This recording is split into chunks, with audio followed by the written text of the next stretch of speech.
Spiritual and life பாத் சேனலுக்கு உங்களை வரவேற்பது உடுமலை ஜோதிடர் பார்த்திபன்.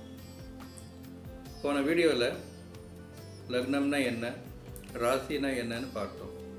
லக்னம்ங்கிறது உயிர், ராசிங்கிறது உடல் அப்படின்னு பார்த்தோம். ராசியை ஏன் உடல் அப்படின்னு சொல்கிறோம்னா, ராசியில் சந்திரன் இருப்பார். சந்திரனுக்கு 2 காரகத்துவம் உண்டு. மெயினாக ஒன்று மனசை குறிக்கிறது சந்திரன், உடம்பை குறிப்பதும் சந்திரன். அப்போது ஒரு ஜாதகத்தில் சந்திரன் பாதிக்கப்பட்டிருந்தால், அதாவது பாவகிரகங்களால் பாதிக்கப்பட்டிருந்தால், அவருடைய உடல்நிலை அவ்வளவு சிறப்பாக இருக்காது, மனோதிடமும் அவ்வளவாக இருக்காது. மாறாக சந்திரன் வளர்பிறை சந்திரனாக இருந்து சுபர் பார்வை பெற்று வலிமையோடு இருந்தால் அவருடைய உடல் ஆரோக்கியம் நல்லா இருக்கும், மன ஆரோக்கியமும் மனதிடமும் நல்லா இருக்கும். அதனால தான் லக்னத்தை உயிர் அப்படின்னும் ராசியை உடல் அப்படின்னும் சொல்கிறோம். நல்லது. இப்போ 12 வீடுகள் சொன்னோம், மேஷத்திலிருந்து சொல்லலாம். இப்போ இந்த 12 வீடுகளுக்கு அதிபதி யார் அப்படின்னு தெரிஞ்சுக்கலாம்.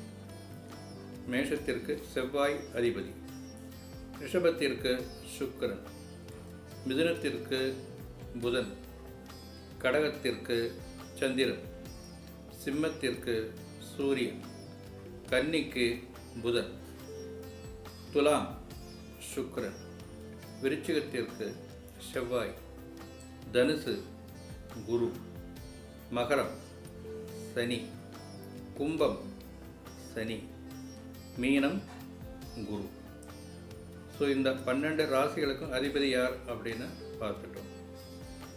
இந்த 12 ராசிகளில் எந்த ராசி வேண்டுமானாலும் ஒருத்தருக்கு லக்னமாக வரலாம். அப்போ அந்த ராசி அதிபதியை தான் லக்னாதிபதி அப்படின்னு சொல்கிறோம். உதாரணமாக மேஷராசி லக்னமாக அமைஞ்சதுன்னா அப்போது அந்த ராசி அதிபதி செவ்வாய், அப்போ லக்னாதிபதி செவ்வாயாக வர்றாருன்னு அர்த்தம்.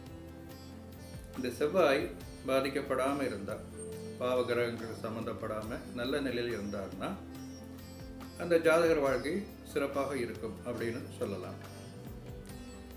இப்போ இந்த 1ஆம் பாவகம், அதாவது லக்ன பாவகம், எதை குறிக்குது அப்படின்னு பார்க்கலாம். உடம்பு, நிறம், உயிர், ஆயுள், சுகம், தந்தை, வெளித்தோற்றம், மனம், மனநிலை, பாட்டி, வயது, கொள்ளுத்தாத்தா, உடல்நலம், பணவசதி, குழந்தைகளின் லட்சியம், உரிமை, ஞான நிலை, வேலை விதம், வருத்தம், தூக்கம், புகழ், தலை, முகம், தன்னை பற்றிய அறிவு, இது எல்லாமே லக்ன பாவகத்தை வச்சு சொல்லிடலாம். அப்போ லக்னாதிபதி பாதிக்கப்படாமல் சிறப்பாக இருந்தார் அப்படின்னா அவருடைய வாழ்க்கை முழுவதும் அவருக்கு நல்ல விஷயங்கள் நிறைய நடக்க வாய்ப்பு இருக்குன்னு சொல்லலாம். லக்னாதிபதி கெட்டு போயிருந்தால், பாவகிரகங்கள் சம்பந்தப்பட்டோ இல்லை கெட்டு போயிருந்தார்னா அவருக்கு மேற்கூறிய நல்ல விஷயங்களெல்லாம் மிக சிறப்பாக அமையாது அப்படின்னு சொல்லிடலாம்.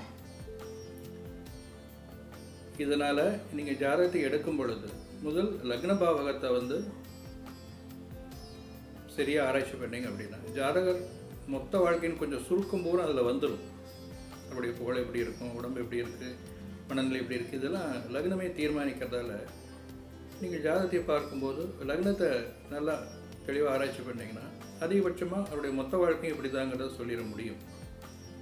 அதற்காக முதல்ல லக்ன பாவத்தை எடுத்துக்கிறோம். அடுத்தது 2ஆம் பாவம், குடும்பம், வாக்கு, தனம், அதுக்கு மேல் விஷயங்கள் அதில் இருக்குது. அதை அடுத்த வீடியோவில் பார்க்கலாம். நன்றி.